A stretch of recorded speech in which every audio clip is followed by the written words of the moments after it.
And here we are. It's a good time. It's Maru. Why is that showing up? It's Maru and it's Bunny. All right, Maru and a Classic, excuse me. It's the winner's match of the GSL. It's match 3. Classic looked really solid against Bunny, but also with definitely some interesting ideas, some things that were a little bit cheeky.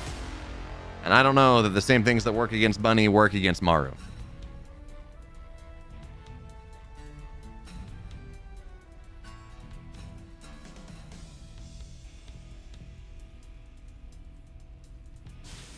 So, now as we get into this series, if you're curious, you say, okay, what does Eligalac say about all this stuff? Oh, I just realized I had the ESL logo on. Let's turn that off. That's not necessary.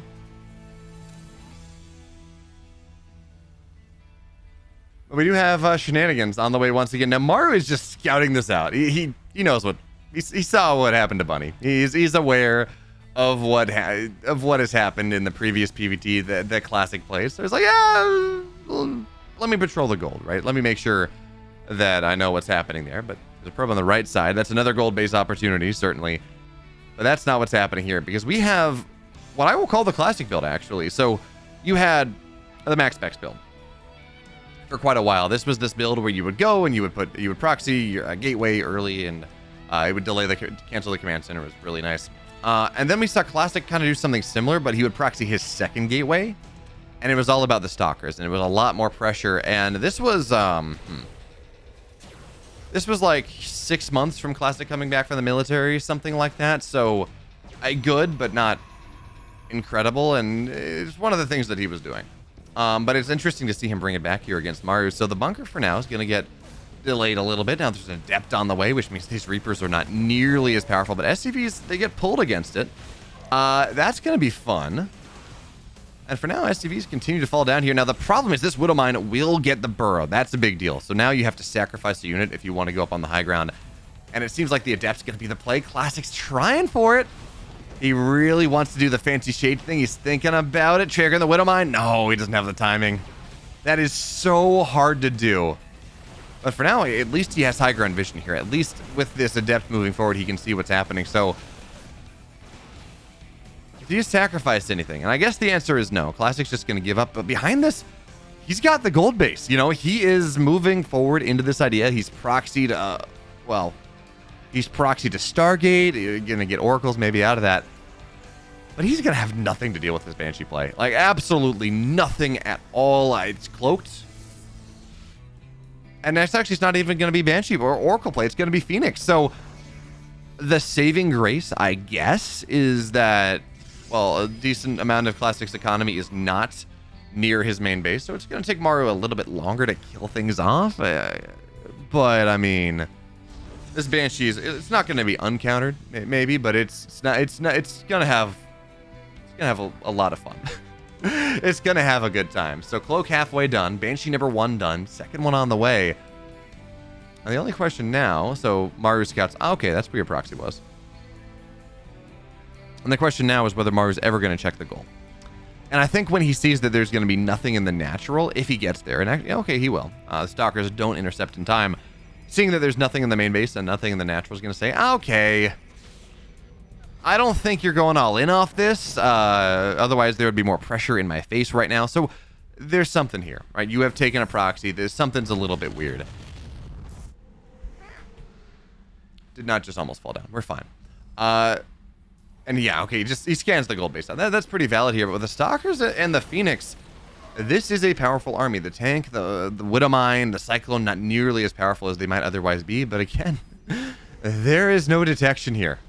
There really is not much of anything that allows Classic to deal with it, so he's just going to try to push in right now. I mean, good lifts. The tank is going to take a lot of damage. In fact, the tank will eventually go down, but it's not fast enough. And Maru's just winning the fight. The Stalker micro is not good enough. Nothing's going right for Classic here, and in the main bay, that's what it was. Classic dealing with the pressure in the main, but the probes have to, where are these going to go? The Banshees don't even feel the need to cloak. This is a disaster. Classic's dead. Like straight up, there is nothing that Classic can do anymore. He's gonna try to get an Oracle, but you split the Banshees up, and even that's gonna do. I mean, the Banshees are split up right now. There's one kind of chasing where the probes went. There's another one just denying mining in the gold, and yeah, eventually there's gonna be an Oracle here. Eventually, it's gonna pop up in like a second or two, and that's gonna end with this Banshee dying. But does that even matter? There are two Banshees on the field right now. One's killing all the probes as they rally across, and now, by the way, Maru is aware that there's a second gold base attempt. The main base can't be mined from because there's just not, now there's detection for that, and this Banshee is absolutely, it gets a probe on the back end. I mean, good on you, Classic, for trying to stay into this game, but there is not a lot going for Classic at this point.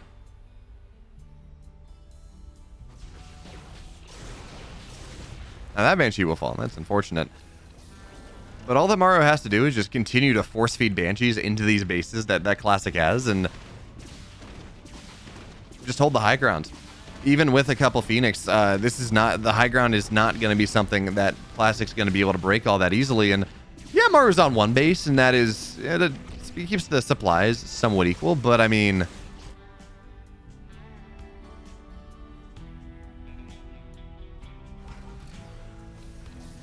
Income tells a pretty significant story here. I mean, shout out for Classic for trying to find something. I mean, he's doing a good job of scrambling, taking both gold bases, not taking infinite damage after this. He's losing a couple workers, even losing 5 workers at a time is rough, but he's doing the best that he can. This does not work here. He's gonna try to lift the tanks. The Phoenix die immediately. There's no blink. There's no Twilight. There's nothing there. There is. This push from Classic does not work. The tanks are... It might take a while for Maru to find his way onto the other side of the map. I mean, certainly that's going to be true with the forced siege over and over again. But if Classic's only mining out of one base with 2 golds available to him, it just gets worse and worse. It really does. But now that we think about it, I guess the question that we need to ask ourselves now is, what is Classic's win condition back in this game? And, short of Maru just not microing, which is always, it's not a possibility. That's one of them. Classic going for the base trade that he's going for right now is another one, because his base is bottom right, upper left, and bottom left. So from that perspective, you force Maru around a little bit, and Maru only has one position to defend, which means that if his entire army's on the map, that's less of a defensive, or if that goes down, Maru kind of loses everything. But I don't think there's going to be enough of that. I really... This army that Maru has against 7 Stalkers, 4 Zealots, I mean, Charge is actually a really nice option. Right? It builds faster, it's cheaper. Against Marines, it can be really nice, and tanks as well. But we're not going to get there.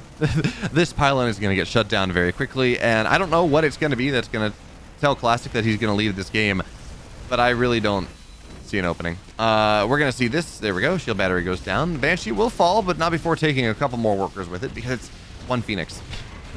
That's not all that great. So the second Nexus falls, and now we were talking about how Classic is more diffuse on the map, and that can be something. Well, first of all, there's 2 tanks in the main, and there are Marines and everything else. Do we have stim? No, we don't. Just Marines, though.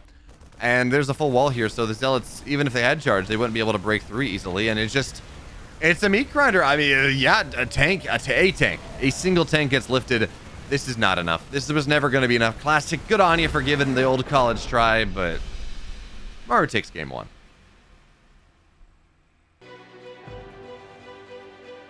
And here we are. Winner's match, part 2. And Maru is just sitting up. He's sitting up so powerfully in game 1. Interesting ideas from Classic. Maru scouts it out, gets the damage that he needs, holds on well enough, and the Cloak Banshee decision was just absolutely brilliant. And now, Maru's up 1.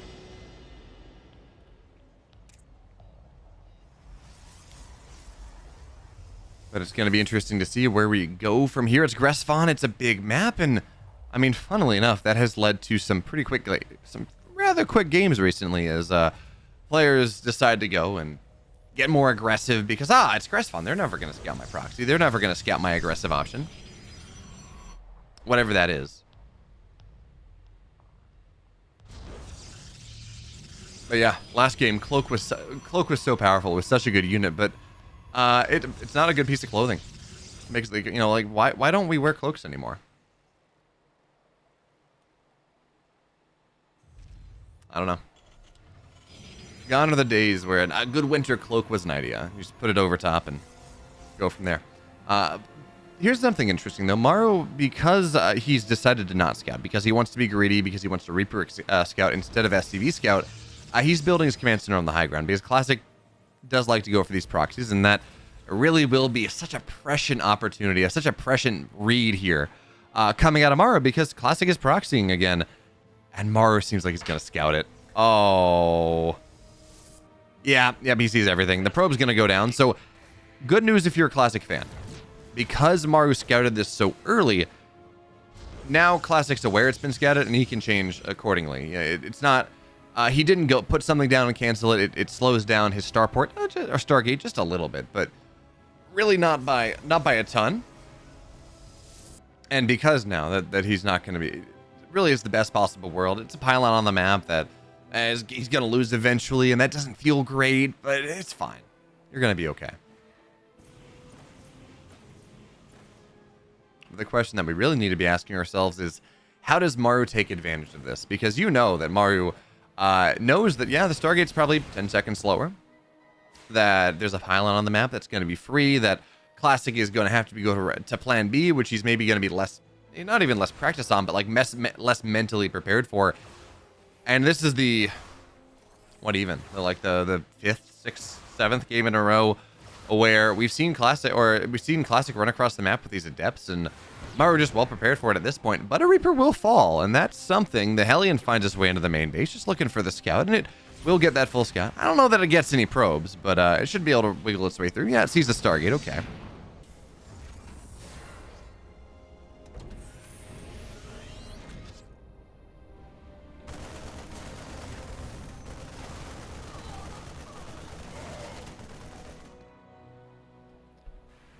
Motorcycles.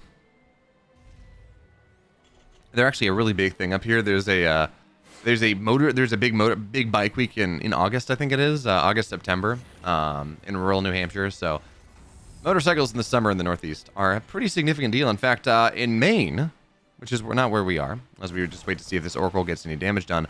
I do like this, though. You add in the Stalkers, you add in the Adepts, it's just a little bit more power, and lock-on actually goes on the Stalkers, so the Oracle can play a little bit more,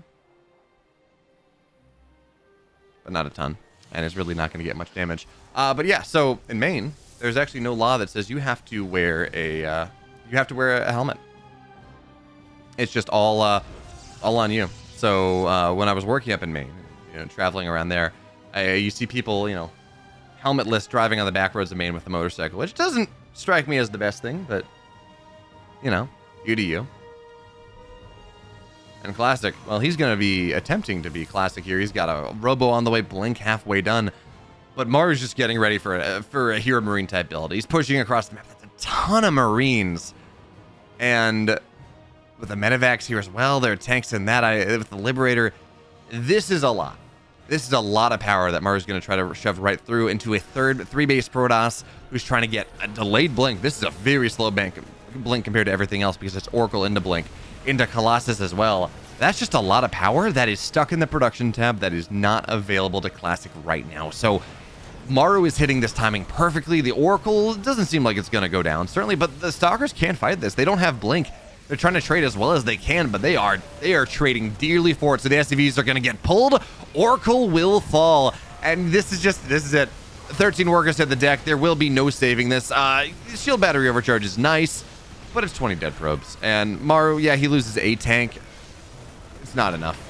It really is not going to be enough here. Liberator joins the fray now. Shield battery overcharge is done. Liberator on top says, yeah, goodbye, Immortal. It's not going to work for you. Stalkers fall here as well, and Maru back on his business. Destined to find his way into the final once again.